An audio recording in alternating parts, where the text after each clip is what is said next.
Olá, querido amigo, olá, querida amiga. Aqui estamos novamente reunidos no nosso terceiro encontro.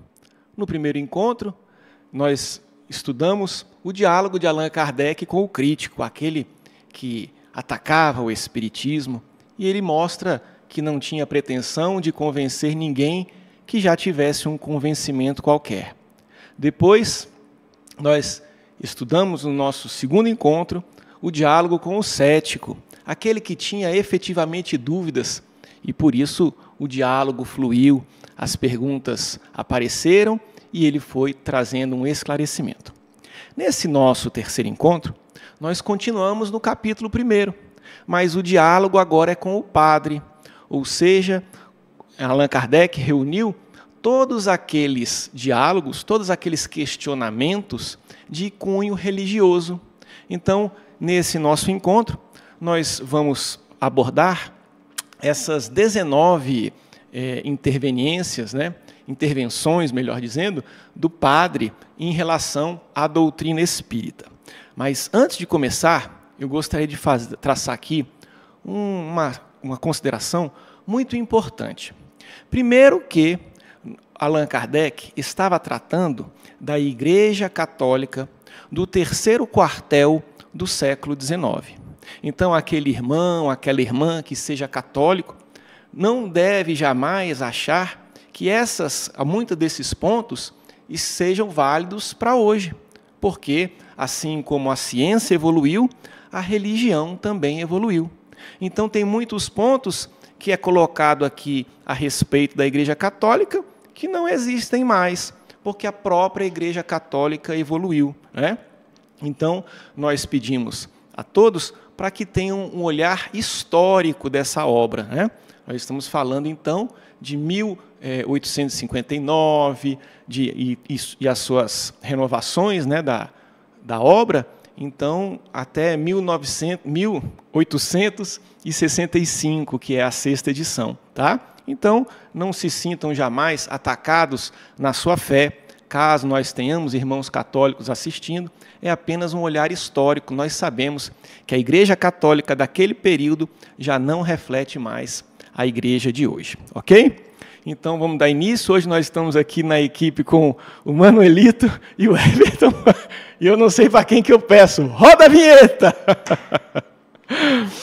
Então, meus amigos, quando começa Allan Kardec recebe a visita do padre, ele diz assim: permiti algumas perguntas. E Allan Kardec diz de boa mente, como se dissesse, claro, mas antes deixa eu fazer algumas considerações. E nessas considerações que Allan Kardec faz, a primeira é: não tenho pretensão de convencer-vos. Então ele deixa claro para o padre que não está querendo transformar a sua fé, não está querendo modificar a fé dele, né? E coloca também a questão de que, deixando claro, que o Espiritismo não veio combater a Igreja Católica. O Espiritismo surge para combater a incredulidade, porque a incredulidade gera funestas consequências, né? A falta da crença no maior transforma muitas vezes o ser humano em um ser egoísta, orgulhoso e com consequências, né, que nós sabemos bem. Então, nós separamos os slides.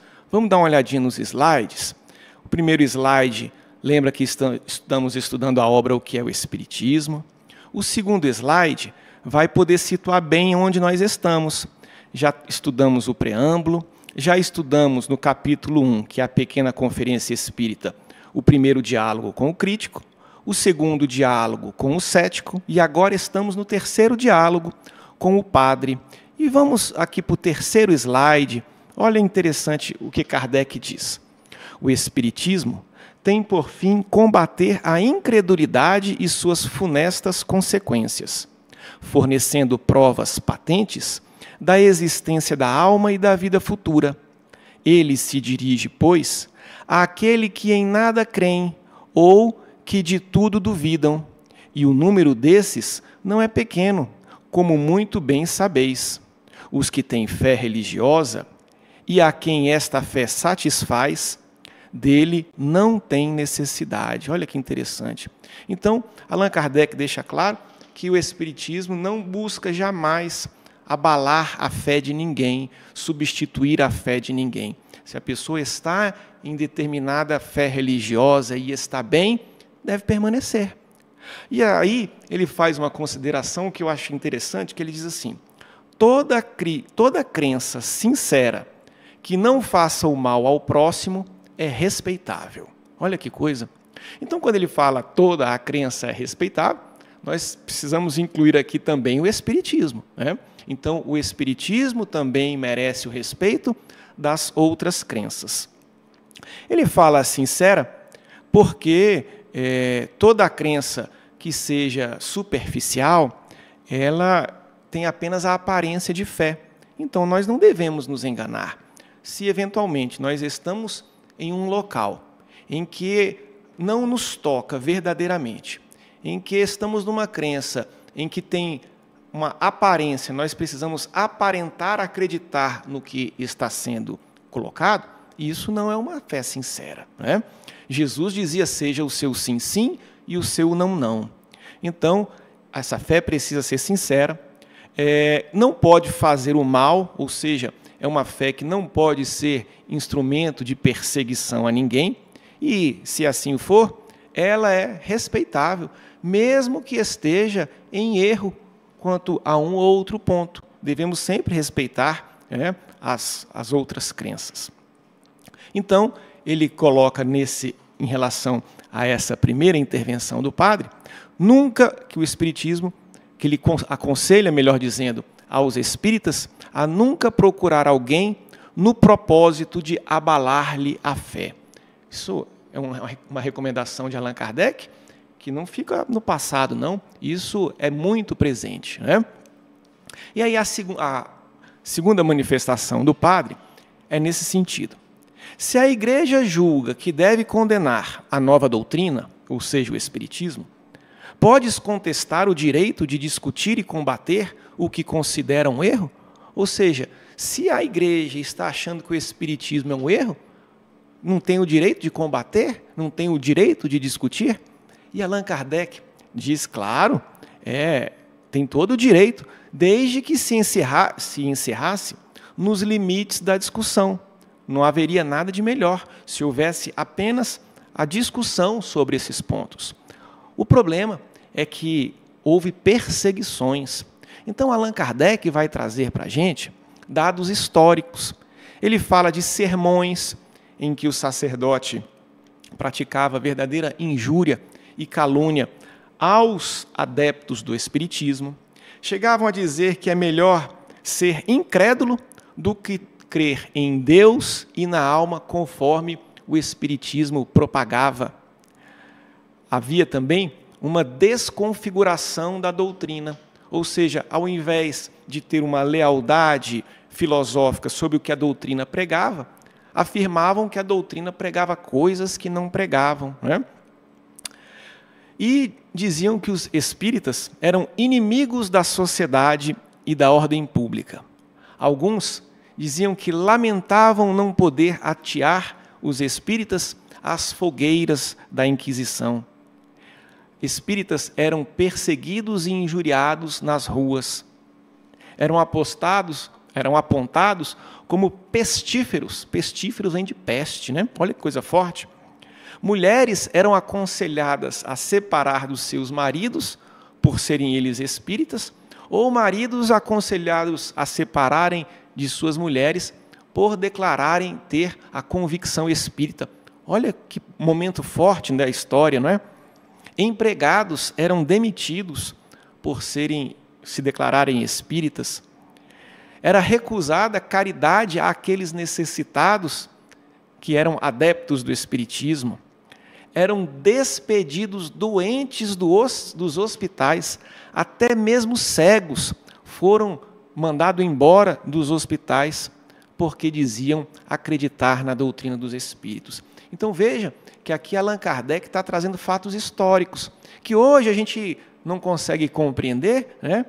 Isso não é razoável, mas foi uma realidade em França naquele período. E Allan Kardec esclarecia que os espíritas não respondiam injúria com injúria e sempre agiam com calma e moderação. Aí o padre vai então fazer a sua terceira interferência. Ele diz o seguinte: a igreja não pode ser responsável pelos abusos de seus membros. E Allan Kardec então mostra que não era bem assim. Essas perseguições tinham, de certa forma, uma influência da igreja, sim. Ele cita, por exemplo, o caso do Auto de Fé de Barcelona, que foi um bispo que promoveu.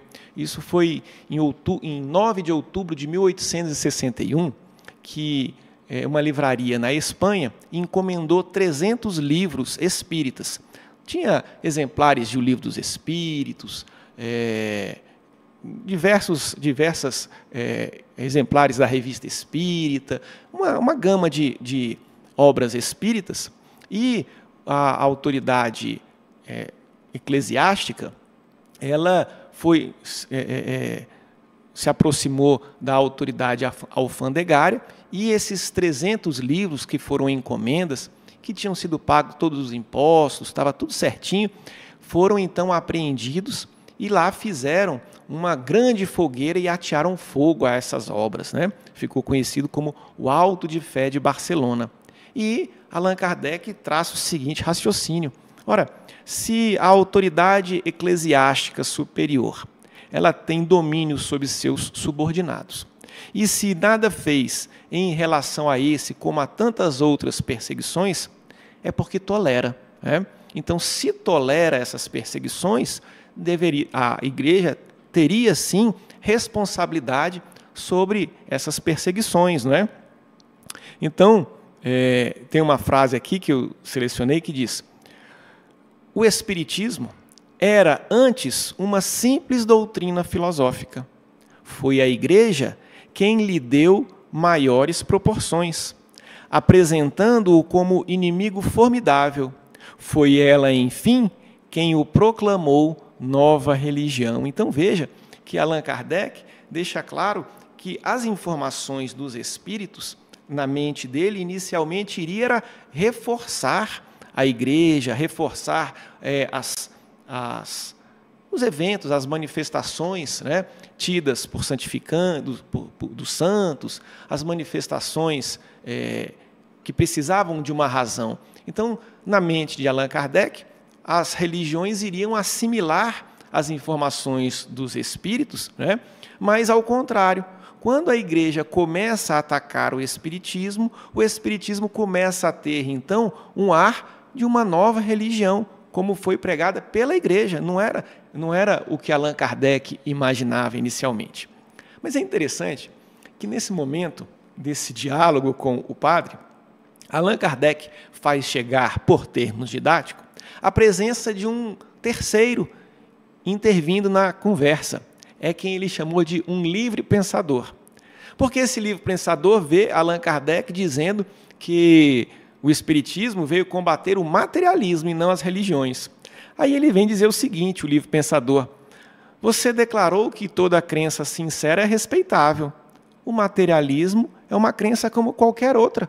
Por que combatê-lo? Você vê que Allan Kardec não se poupava de colocar questões interessantes, não é? E ele deixa muito claro que cada um é livre para crer no que quiser, não é? E o Espiritismo, ele combate o materialismo, não os adeptos, não os indivíduos que são materialistas. Isso tem muita diferença, porque a igreja estava combatendo os espíritas e não o Espiritismo. Assim, Allan Kardec diz que o Espiritismo combate o materialismo e não as pessoas materialistas, né? E aí ele deixa claro que o materialismo, por conta da sua negação do futuro, ou seja, por conta da negação da vida após a morte, é um estimulante do egoísmo, que é a principal chaga social. O Espiritismo, ao contrário, quando demonstra a existência da vida futura, ele estabelece uma solidariedade em toda a humanidade e fornece provas da sobrevivência da alma. Nós separamos aqui, então, os slides 4 e 5.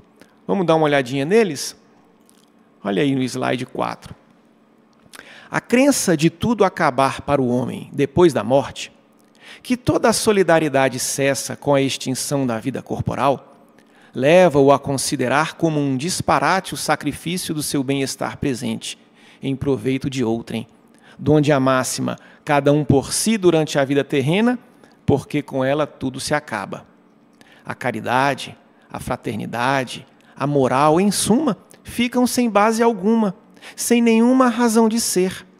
Para que nos molestarmos, nos constrangermos e nos sujeitarmos às privações de hoje, quando amanhã talvez já nada sejamos? E ele conclui: a negação do futuro, as simples dúvidas sobre outra vida, são os maiores estimulantes do egoísmo, origem da maioria dos males da humanidade. É necessário possuir alta dose de virtude para não seguir a corrente do vício e do crime, quando para isso não se tem outro freio além do da própria força de vontade. Olha que interessante, não é? Então, Allan Kardec explica por que combater o materialismo, essa ideia, essa doutrina de que a nossa vida esteja restringida à matéria. E aí o padre volta a falar. O padre pergunta: a religião já ensina tudo isso. Para que então uma nova doutrina? E aí Allan Kardec traz a seguinte reflexão: se essa doutrina, a católica no caso, né, que era a religião oficial, ensina o bastante, por que tantos incrédulos? O Espiritismo, ele vem exatamente provar e fazer ver aquilo que a religião afirmava em teoria, mas que precisava de provas. Então o Espiritismo vai trazer as provas que a igreja muitas vezes precisava para converter, ou para fixar os crentes, né? Aqueles que acreditavam ou que buscavam a religião católica, a religião cristã. Se Deus permite a manifestação dos espíritos, é uma impiedade repeli-lo. Ou seja, quem permite que os espíritos se manifestem é Deus. Então, nós não podemos impedir essa manifestação, não é? E aí, o padre retruca: o espiritismo não está em todos os pontos de acordo com a religião, né?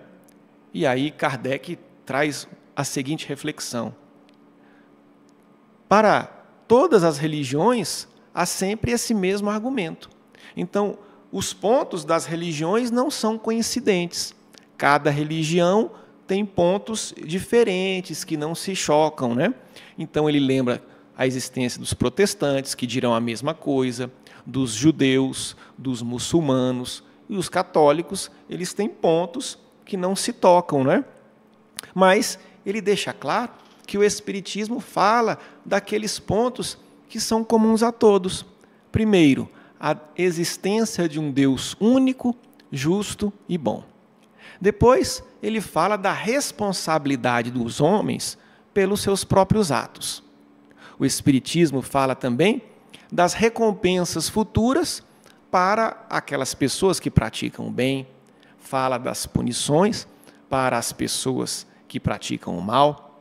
Utiliza-se sempre daquela regra áurea de que nós devemos fazer aos outros aquilo que nós gostaríamos que nos fizessem. Então, essa grandiosidade da vida futura eleva a nossa alma e fortalece-nos na prática do bem. Olha o que Kardec diz para a gente, e a gente colocou nos slides 6 e 7.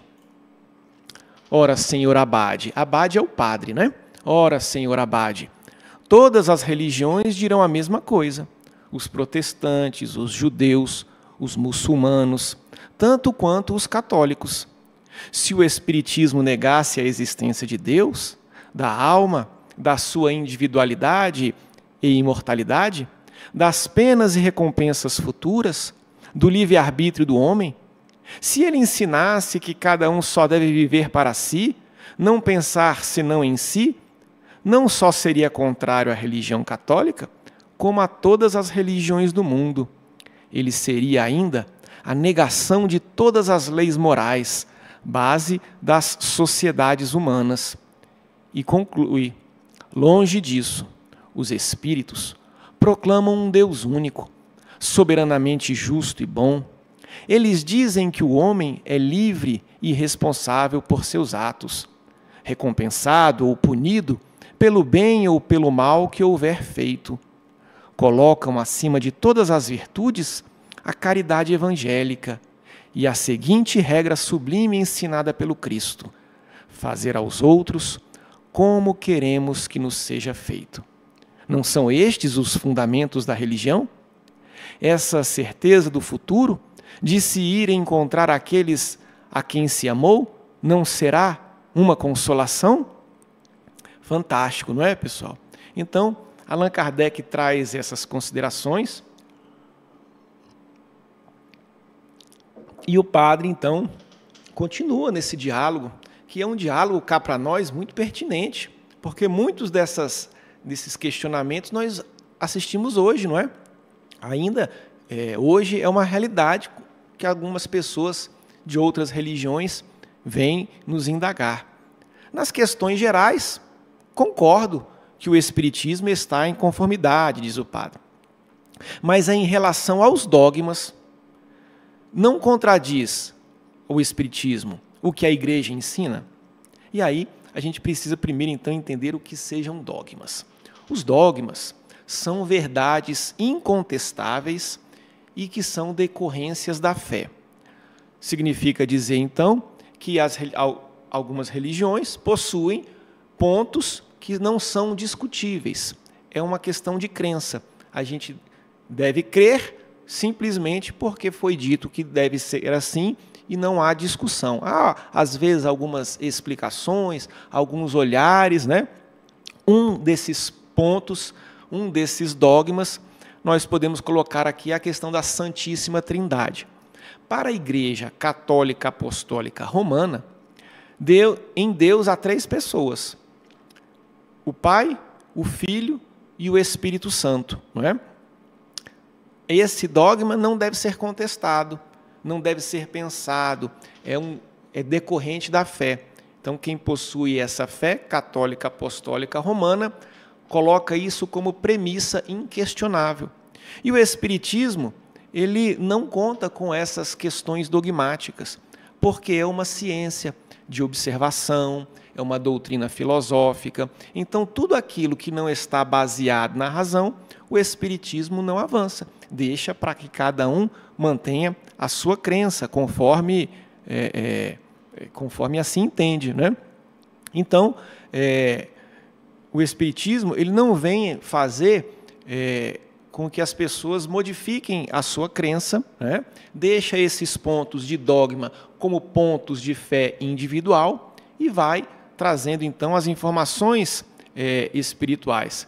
E aí, Allan Kardec lembra que o Espiritismo contava, né, com muitos adeptos de outras crenças que não renunciaram às suas convicções. Então, existiam católicos espíritas. Ele era católico, entendia a manifestação dos espíritos, passava a ver, por exemplo, a aparição de um santo como sendo uma aparição de um espírito evoluído, logicamente, né? Como vendo uma influência negativa, como sendo também de um ser que viveu na Terra e que buscava, de alguma forma, prejudicar, mas não renunciava à sua fé católica. Então, a gente tinha judeus espíritas, católicos espíritas, protestantes espíritas, né? E aí, ele coloca, por exemplo, a questão da eletricidade, que no passado tinham explicações extravagantes. Quando o homem começou a estudar a eletricidade, ele começou a compreender o Espiritismo da mesma forma. Tem por objetivo explicar aqueles fenômenos, os fenômenos invisíveis que sempre aconteceram ao longo da humanidade. E aí o padre faz a seguinte consideração: mas as evocações não são feitas segundo uma fórmula religiosa? Ou seja, você está dizendo que o Espiritismo não tem esse caráter religioso, que cada um mantém a sua fé religiosa, mas essas evocações, elas possuem uma fórmula religiosa, e aí Allan Kardec deixa claro que não é uma fórmula religiosa. De fato, o sentimento religioso, ele domina tanto as evocações como as reuniões espíritas, né? Então, o Espiritismo não possui uma fórmula sacramental, né? Os Espíritos esclarecem que o pensamento é tudo, a forma não é nada. Então, pouco importa para os Espíritos a forma com que está sendo feita, mas sim como é que está sendo a produção mental, não é isso? Então, é a fé, o fervor, tudo isso é que dá a energia para o pensamento.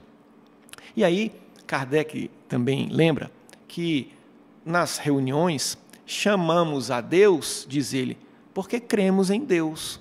Chamamos a Deus porque nada neste mundo se faz sem a permissão a Deus.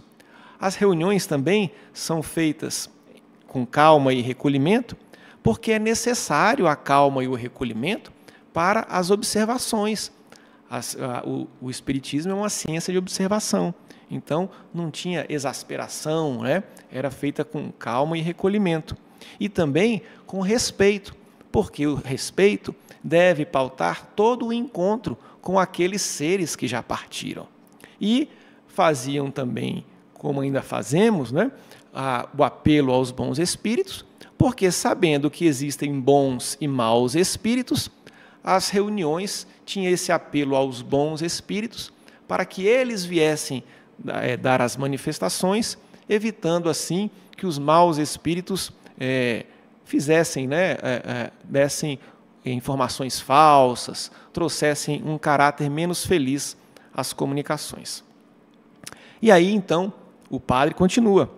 Suponha que eu não tenha religião e que pedisse conselho aos espíritos superiores. Qual religião eles me aconselhariam a ser? Católico? Protestante? Anglicano? Quaker? Judeu? Maometano ou mórmon? Olha que pergunta interessante, não é? Pois bem, Allan Kardec deixa claro que as religiões possuem princípios gerais, não é? E esses princípios gerais é que os espíritos superiores se fixam. Agora, esses princípios particulares, apenas os espíritos vulgares se fixam. Então, quando fala em espíritos vulgares, não são necessariamente espíritos maus, né?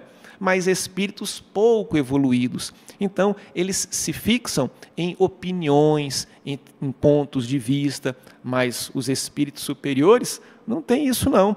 Eles estão preocupados com os princípios gerais da prática do bem, do amor ao próximo, né? E aí, ele coloca o seguinte: os espíritos superiores não se preocupam com essas minúcias, limitam-se a dizer: vede, julgai e escolhei. Ou seja, escolha você mesmo qual a religião que mais lhe convém, que mais lhe apraz. Olha o que a gente separou nos slides 8 e 9. Vamos lá.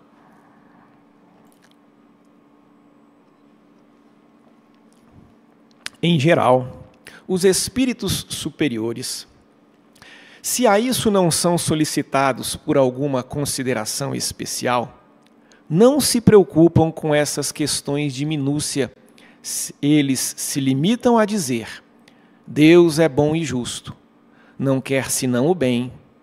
A melhor de todas as religiões é aquela que só ensina o que é conforme a bondade e justiça de Deus, que dá de Deus a maior e a mais sublime ideia e não o rebaixa, emprestando-lhe as fraquezas e as paixões da humanidade, que torna os homens bons e virtuosos e lhes ensina a amarem-se todos como irmãos, que condena todo o mal feito ao próximo, que não autoriza a injustiça sob qualquer forma ou pretexto que seja, e prossegue: que nada prescreve de contrário às leis imutáveis da natureza, porque Deus não se pode contradizer. Aquela cujos ministros dão o melhor exemplo de bondade, caridade e moralidade. Aquela que procura melhor combater o egoísmo e lisonjear menos o orgulho e a vaidade dos homens. Aquela, finalmente, em nome da qual se comete menos mal, porque uma boa religião não pode servir de pretexto a nenhum mal. Ela não lhe deve deixar porta alguma aberta, nem diretamente, nem por interpretação. Vede, julgai e escolhei. Muito interessante, né, pessoal? Muito lógica a doutrina dos espíritos. Então, os espíritos não estão preocupados se nós somos da religião A, B ou C. Estão preocupados em nos ensinar a prática do bem, a nos concitar ao melhoramento intelecto-moral. E aí o padre, então, faz a seguinte consideração. Certos pontos da doutrina católica são contestados pelos espíritos superiores. Supondo que esses princípios sejam mesmo errôneos, poderá tal crença ser prejudicial à salvação daqueles que consideram artigo de fé e a praticam? Ou seja, se aqueles pontos que os espíritos dizem que não estão de acordo com a Igreja Católica, isso vai gerar para aquelas pessoas um afastamento da chamada salvação? Certamente que não. Se não se desviarem da prática do bem. Prejudicará se a pessoa fizer o mal, se faltar a caridade ao próximo, se torná-los duros ou egoístas. Então, o padre reforça. O católico que descumpre os deveres de culto, que cumpre os deveres de culto, não é censurado pelos espíritos? Ou seja, naqueles pontos em que os espíritos dizem, por exemplo, isso não é necessário, esse é um ponto de ritual, não é necessário. Mas e aquela pessoa que cumpre? Isso vai lhe trazer algum prejuízo? Não. Se todo o dever de culto, se for sincero, diz Allan Kardec, o adepto, o crente faz por uma questão de consciência. Agora, certamente se fizer por hipocrisia, isso será algo somente aparente, então não tem efeito esse chamado dever de culto. E os espíritos encarnados, os espíritos encarregados do progresso, eles são contrários aos abusos e assinalam que os abusos, atacar os abusos não significa atacar as religiões. Então, a pessoa pode ter a religião que quiser, mas eventualmente pode ter um ritual que seja abusivo. Se a gente for aí mais longe ainda, se nós lembrarmos dos maias, existiam rituais de sacrifício humano. Como não condenar um abuso como esse? E segue então o padre. O Espiritismo diz que não discute dogmas. No entanto, alguns dogmas eles combatem. São dogmas da Igreja que são combatidos pelo Espiritismo. Aliás, é o contrário, são combatidos pela Igreja alguns pontos, tidos como dogma, que o Espiritismo tem um posicionamento diferente. Então, ele elenca, o olhar diferente que o Espiritismo tem a respeito, por exemplo, de reencarnação, o homem na Terra antes de Adão, a eternidade das penas, a existência de demônios ou do fogo infernal. Então, Allan Kardec, nesse momento, ele traz algumas considerações. A primeira consideração que ele coloca é que esses dogmas há muito vêm sendo combatidos. Não foi o Espiritismo que veio combatê-los. Nessa controvérsia, até mesmo os teólogos não se entendem. Tem teólogos que pensam de um jeito, outros pensam de outro. Então, não se pode atribuir ao Espiritismo o questionamento dos dogmas. E um grande princípio que domina é a prática do bem. Então, é uma lei superior. Isso é que é a condição para um futuro ditoso, a prática do bem. Mas essas questões chamadas secundárias, o Espiritismo abandona a consciência de cada um, como havia sido dito anteriormente, e ele reforça. Vamos dar uma olhadinha no slide número 10? Crede, pois, em tudo que vos aprouver, mesmo na existência do diabo, se tal crença vos puder tornar bom, humano e caridoso para com os vossos semelhantes. O Espiritismo, como doutrina moral, só impõe uma coisa: a necessidade de fazer o bem e evitar o mal. É uma ciência de observação que, repito, tem consequências morais, que são a configuração e a prova dos grandes princípios, a confirmação e a prova dos grandes princípios da religião. Quanto às questões secundárias, ele as abandona à consciência de cada um. E aí ele vem trazer, por exemplo, a questão da eternidade dos suplícios, a ideia de penas eternas.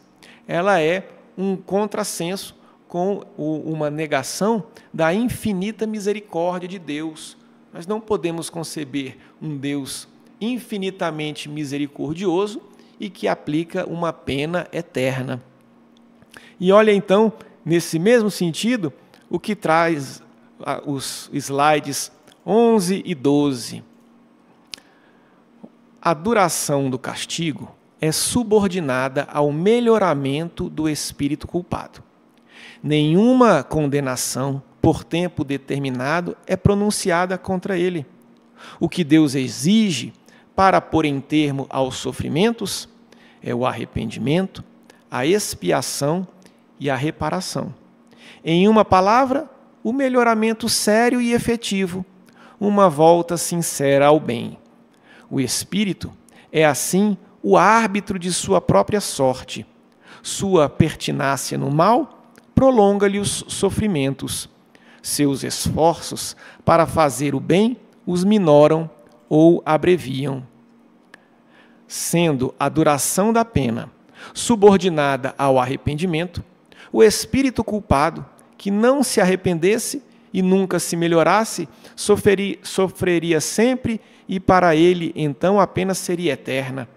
Essa eternidade de penas deve ser entendida no sentido relativo e não no absoluto.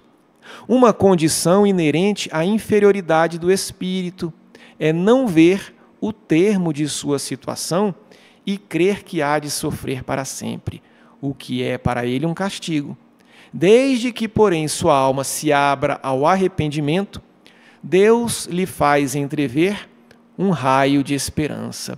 Então veja que, a respeito dessa ideia de penas eternas, Allan Kardec deixa claro que todo sofrimento acaba após essa escada, essa tríade: arrependimento, ou seja, o julgamento que nós fazemos de nós mesmos e identificando que nós erramos; a expiação, que é o sofrimento decorrente dessa nossa compreensão de que erramos; e o resgate, ou a reparação, que é trabalhar para desfazer o mal que fizemos. Então, essa informação, ela vem dos espíritos, é uma decorrência lógica, não foi criada por ninguém. E o padre, então, faz uma outra consideração. O vulgo é o povo, assim, o termo vulgo se refere à grande massa, não é? O vulgo não precisa mais de imagens impressionantes do que uma filosofia que não consegue compreender. Ou seja, a ideia de penas eternas, a ideia de demônio, o padre estava dizendo que eram imagens impressionantes que sejam mais eficazes do que uma doutrina complexa que às vezes as pessoas mais simples não pudessem compreender. E Allan Kardec esclarece: é um erro quem espera conduzir os homens de hoje pelo medo de demônios, pelo medo de torturas eternas. Essas imagens não impressionam mais. E pelo fato das pessoas não aceitarem um ponto dessa dessa doutrina acabam rejeitando tudo. Então, o Espiritismo, que traz a fé pela razão, acaba por fortalecer a fé. E o padre, então, faz outra consideração. Isso não exclui a existência de demônios. Como explicar a influência do mal, que não pode vir de Deus? E aí, Kardec, então, traz um histórico. O termo demônios vem do grego daimonion, que significava gênio, inteligência, ou seja, espírito. Então, quando a gente estuda Sócrates, Sócrates fala: há um daimonion que fala para mim, que me dá conselhos. Então, a ideia inicial de demônio, da palavra que originou o termo demônio, vinha de espírito. E isso não significava que fosse mal, era espírito bom, espírito vulgar, todos os tipos de gênios ou inteligências que se manifestavam. Mas, com o tempo, a acepção do termo demônio foi modificada. E a época de Kardec, ele coloca assim a acepção moderna, né? Que já não é mais tão moderna, mas ele coloca que na acepção moderna era a ideia de um espírito, de seres que foram criados à partes, criados para fazer um mal perpétuo. E o Espiritismo esclarece que não é por aí. Os espíritos que influenciam no mal são espíritos atrasados, são espíritos imperfeitos, mas que irão melhorar. E nessa parte, ele fala que a igreja grega concorda com o Espiritismo. E aí a gente se pergunta, igreja grega? Porque nós que estamos no Ocidente não conhecemos muito a igreja grega. Vamos ter uma análise histórica. Foi no ano de 395 que o imperador Teodósio resolveu dividir o Império Romano, que era muito grande. Dividiu o Império Romano na parte ocidental, ou seja, aquela que falava latim e as línguas dela decorrentes, e o Império Romano Oriental, também chamado mundo grego, porque era a língua que falava. A Igreja Católica, ela possuía 5 principais bispados, ou seja, eram as 5 comunidades mais atuantes, mais fortes da Igreja Católica. Com o rompimento de Império Romano do Ocidente e do Oriente, no Ocidente ficou o Bispado de Roma. Esse Bispado de Roma vai dar origem à Igreja Católica Apostólica Romana. Os outros 4 bispados eram Constantinopla, Antioquia, Jerusalém e Alexandria do Egito. Esses bispados acabaram por formar o que hoje nós conhecemos como Igreja Católica Ortodoxa Grega. E, com o passar do tempo, esses bispados, de um lado a ortodoxa grega e do outro a apostólica romana, vão começar a ter choques doutrinários, posições teológicas diferentes. Por exemplo, católica apostólica romana vai acreditar na questão da Santíssima Trindade, consubstanciado no mesmo ser, Pai, Filho e Espírito Santo. Para a Igreja Ortodoxa grega, não. Cristo é o Filho de Deus. Então vejam que são pontos doutrinários, né, que a própria Igreja Católica, com esse racha, lá no século IV, acabou tendo. E Allan Kardec esclarece que, em relação a essa questão dos demônios, que eles também vão se melhorar, ou seja, essas influências negativas, esses espíritos atrasados também serão salvos, também se melhorarão, é um ponto que a Igreja grega adota, né? E aí ele faz, então, algumas outras considerações. Admitir a comunicação dos maus espíritos é, antes de mais nada, reconhecer a realidade das manifestações, né? Se comunicar é uma permissão de Deus, se Deus permite que essas influências más se comuniquem, como é que não vamos acreditar que as influências boas também não se comuniquem? Ou seja, se Deus permite que o mal se manifeste, não vai permitir também que o bem faça um contraponto? Ele lembra também que na Bíblia e no Evangelho reconhece as comunicações dos mortos, né? Porque se a gente for na Bíblia, a gente vai identificar diversos pontos em que aqueles que partiram se manifestaram. Lembra da transfiguração de Jesus, em que Jesus aparece iluminado e os apóstolos o observam conversando com Elias e Moisés? Então veja que no próprio Evangelho traz a comunicação dos Espíritos. E aí o padre lembra, Satã, o anjo das trevas, se transforma em anjo para seduzir os homens. Como se desse a ideia de que aqueles que estão se manifestando como pessoas boas, como influências positivas, fossem, na verdade, Satã se fingindo de anjo da luz para seduzir os homens. E aí Kardec esclarece que para o Espiritismo, Satã não é um ser real, é um simbolismo, uma personificação do mal. E nessa figura mítica, ele lembra que seria razoável crer que o mal fosse pregar a moral evangélica? Será que o mal iria pregar a abnegação, o desinteresse, o amor ao próximo, combater o mal? E aquelas pessoas que também o pregassem poderiam então ser chamados de auxiliares de Satã, como eram acusados os espíritas? Então, evangelizar aqueles que já estão entregues ao mal é um contrassenso. Então imagina que nessa perspectiva, que haja um Satã ou Satanás, nós vamos identificar pessoas que já seriam deles, aquelas pessoas que já praticam o mal. Então não haveria lógica pregar o bem para essas pessoas se já pertencessem a Satã. Ele faz um comparativo muito interessante. É como se abrisse uma gaiola para um pássaro fugir com o objetivo de aprisionar o pássaro. Se ele já está aprisionado, não teria lógica, né? Então, mais um ponto que Allan Kardec vai trabalhando, essa questão do raciocínio com todos nós. E segue o padre. O Evangelho e Moisés proíbem a comunicação com os mortos. Allan Kardec, então, deixa claro que isso não acontece. Porque essa proibição não existe no Evangelho.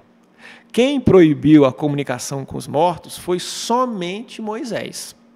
Então, se a igreja seguir Moisés e não seguir Jesus, ela não é cristã, ela é judaica, não é? E aí ele faz mais uma consideração. Porque à época acontecia que era proibida a leitura da Bíblia.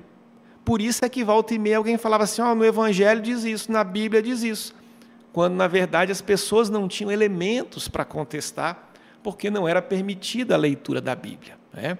Isso começou com Martinho Lutero, quando traduz a Bíblia para o alemão, e ele foi condenado, excomungado por causa disso. E somente no papado de Pio X, que foi entre 1903 e 1914, é que o Papa Pio X promoveu e estimulou a leitura da Bíblia pelo vulgo, porque antigamente somente os sacerdotes poderiam ler a Bíblia, né? Só os padres. Vamos dar uma olhadinha nos slides 13 e 14?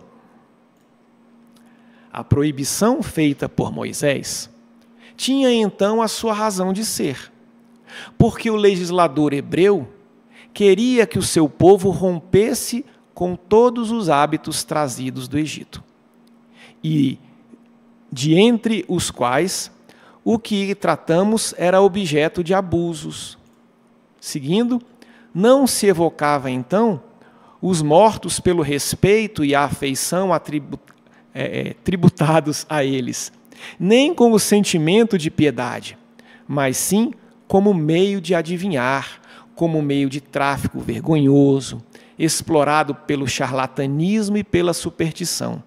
Nessas condições, Moisés teve razão de proibi-lo.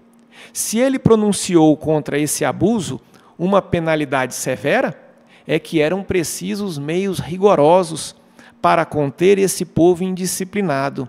Também, quanto à pena de morte, era pródiga a sua legislação. Então aí, Allan Kardec está trazendo para a gente essa ideia, né, de que tudo Moisés trazia a pena de morte como consequência, porque nós estamos falando de um povo indisciplinado, que permaneceu escravo por muito tempo e que precisavam de leis duras para que não virasse aquela balbúrdia, para que não tivesse, na verdade, até uma cisão do povo. Então, eram leis duras, e uma delas estava voltada a essa questão da consulta aos mortos, pelo fato de que as pessoas não consultavam os mortos com respeito, mas com o objetivo de adivinhações, com o objetivo de mistificações, e não era esse o objetivo.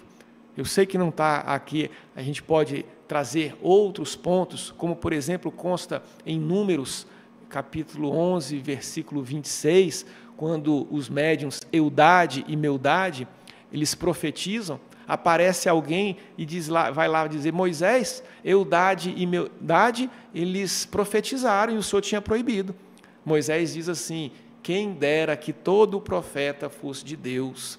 Então mostra que Moisés não estava proibindo qualquer tipo de manifestação, ele estava trabalhando aquela evocação voltada para a mistificação. Essa sim era proibida. Mas enfim, Moisés então fala que precisava romper com as tradições do Egito e evitar esses abusos decorrentes das manifestações. Mas Kardec lembra que se Moisés é um ponto de fé para a igreja, se a colocação de Moisés sobre esse momento, né, de que fosse proibido as evocações, seria um contrassenso, porque tem alguns pontos que a Igreja Católica é contra o que diz Moisés, como, por exemplo, o caso da circuncisão. Jesus foi circuncisado, não aboliu, mas a Igreja, dentro do seu raciocínio, entendeu que aquilo não era necessário, então não há como dizer que deva seguir completamente a lei mosaica. E se proibiu a evocação, como é que vamos impedir que os espíritos apareçam sem ser chamados? Uma coisa é evocar, mas a comunicação dos mortos muitas vezes se dá por influência deles sem evocação, ou seja, sem chamamento. Como é que a gente impede, por exemplo, uma filha dentro de casa que tenha uma mediunidade ostensiva de se manifestar? Nós sabemos que não tem jeito. Vamos para o slide 15, nosso último slide de hoje. Outra contradição. Se Moisés proibiu evocar os espíritos dos mortos, é uma prova de que eles podem vir. Do contrário, essa interdição seria inútil. Se, em seu tempo, podiam eles entrar em relação com os homens, ainda hoje o podem. E, se são espíritos de mortos, não são exclusivamente demônios. Antes de tudo, devemos ser lógicos. A lógica está sempre presente, né, nas reflexões de Kardec. Então, se Moisés proibiu a comunicação dos mortos, é porque eles podem se comunicar. E se são mortos, é porque viveram, então não são demônios, não são seres criados para viver no mal perpetuamente. São pessoas que estiveram aqui conosco e, eventualmente, trazem influência negativa. A 16ª intervenção do padre é no seguinte sentido: a Igreja não nega que bons espíritos possam comunicar. Reconhece que os santos se manifestam. Não considera bons, no entanto, aqueles que ensinam algo diverso do que a igreja ensina. E Allan Kardec, então, vai lembrar o caso de Galileu Galilei. Ele foi acusado de heresia, foi dito que ele era inspirado pelo demônio, ele foi condenado e excomungado e veio, na realidade, trazer uma lei natural. A igreja da época dizia que a Terra era o centro do universo e que o Sol girava em torno da Terra. Galileu Galilei, por meio da ciência e da observação, ele pôde constatar que não, que é a Terra que gira em torno do planeta. Então houve toda uma perseguição a Galileu Galilei, mas que depois a igreja teve que ceder aos fatos. Assim também é a questão do Espiritismo. O Espiritismo só vem trazer as leis da natureza, sem querer buscar, né, como foi colocado aqui, um ataque aos pontos da igreja. Aí o padre diz o seguinte: a reencarnação é o sistema mais difícil de se conciliar com os dogmas. Isso não é a renovação da metempsicose de Pitágoras? A metempsicose de Pitágoras era uma ideia da transmigração da alma do ser humano para o corpo de um animal. Dentro dessa ideia pitagórica, era uma punição transitória, por tempo determinado, mas é interessante, assim, é divertido, porque traz umas características, né, quando a gente vai verificar isso, nessa ideia de punição transitória, os assassinos iriam ter a sua alma transmigrada para corpos de animais ferozes. Então, o animal feroz era um assassino de outras épocas. Quem não tinha pudor reencarnava, por assim dizer, né? Era transferida a alma para corpos de porcos e javalis. Os imprudentes passavam a ser aves, os preguiçosos, peixes. Então, é por isso que o peixe fica parado lá, só bobolhando, é porque é espírito de preguiçosos. Mas o Espiritismo esclarece que isso não é possível, porque a alma não retrograda, ela progride sempre. Então, cada existência, a alma está tendo um progresso de natureza intelectual e de natureza moral. Então, esse progresso intelecto-moral é uma realidade, o espírito está sempre se melhorando. E faz parte da justiça de Deus. Se a gente não enxergar a reencarnação, muitas pessoas vão ser contrárias à ideia de Deus, porque não conseguem explicar por que umas pessoas nascem com saúde e outras nascem com uma fragilidade corpórea muito grande, às vezes não tem nem condições de sobreviver ou vêm corpos com deformações congênitas. Outros são nascidos em famílias abastadas, enquanto tem gente que nasce na miséria. Pessoas com alto intelecto e pessoas com deficiências mentais. Pessoas que têm uma bondade no coração que é nata para os olhos da carne e outras que têm a mesma educação, foram criadas da mesma forma, mas têm um sentimento de maldade ainda muito presente. Então, a ideia da reencarnação não foi imaginado por ninguém e nem foi a opinião pessoal de nenhuma das pessoas que participaram dessa compilação, mas uma revelação espiritual. Foram os próprios espíritos que apresentaram esse sistema. E aí, o padre pergunta: quem não crê nos espíritos será menos aquinhoado na vida futura? E Kardec, mais uma vez, traz o bom senso como lógica para a gente seguir. Ora, então aquela pessoa, você acha que Deus, sendo bom e justo, uma pessoa que nasceu em um local em que não tem acesso a essa informação, será justo que ela seja condenada? Será justo que ela não possua a salvação por não ter tido acesso? Então, isso certamente é uma inverdade. E o que os espíritos falam não é fora do espiritismo não há salvação, como se falava no passado, fora da igreja não há salvação. E a gente vê isso até hoje, não é? Tem algumas religiões, alguns cultos, que o sacerdote diz que só quem está naquele culto é que vai para o céu. As outras religiões não vão. Um absurdo. E nessa perspectiva que Allan Kardec deixa claro, fora da caridade não há salvação. Pouco importa a religião que a pessoa professe. Se ela faz o bem, ela terá um futuro espiritual ditoso. E, na última consideração do padre, se os espíritos só ensinam os princípios de moral encontrados no Evangelho, qual a utilidade do espiritismo? Cristo era um só, era uma doutrina única, mas os espíritos são milhares e se contradizem. Olha que consideração interessante. Você vê que Kardec não poupava das perguntas mais complexas, né? E ele faz essas seguintes considerações.